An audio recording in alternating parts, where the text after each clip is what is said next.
মধ্যপ্রাচ্যের উত্তেজনার কেন্দ্রে আবার উঠে এসেছে হরমুজ প্রণালী। মার্কিন অবরোধ উপেক্ষা করে 52টি জাহাজ চলাচলের দাবি তুলে কৌশলগত বার্তা দিয়েছে ইরান। এই ঘটনাকে বিশ্লেষকরা সরাসরি শক্তি প্রদর্শন হিসাবে দেখছেন।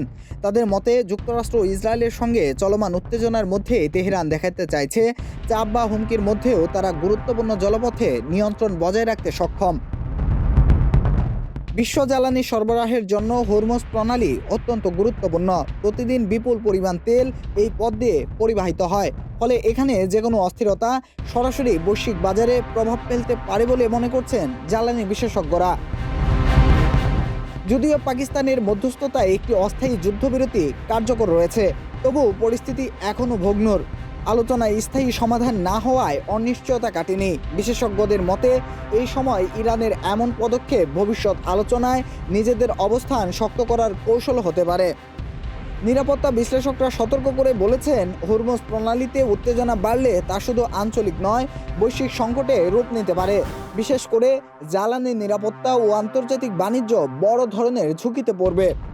সব মিলিয়ে বর্তমান পরিস্থিতি নিয়ন্ত্রিত উত্তেজনা হলেও যে কোনো সময় তা বড় সংঘাতে রূপ নিতে পারে বলে আশঙ্কা করছেন বিশ্লেষকরা।